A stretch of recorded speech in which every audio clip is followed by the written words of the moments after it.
Everyone, good evening. কেমন আছো সবাই? আশা করছি ভালো আছে। আচ্ছা, যে জন্য আমার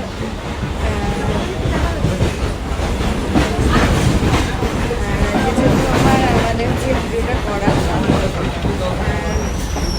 যেটাই আগে বলি সেটা হচ্ছে আমরা হচ্ছে তারাপীঠ যাচ্ছি সবাই ফ্যামিলি।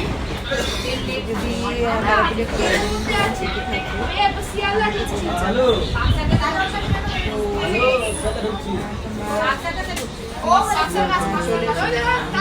চলে দেখা করতে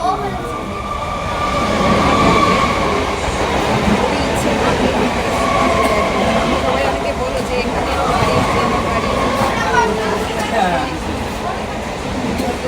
সেগুলো দেখা হয়তো নাও পারে, তো এই মানে ঘুরতে যাওয়ার সত্যি যদি দেখা হয়ে যায় সেটা খুব ভালো ব্যাপার।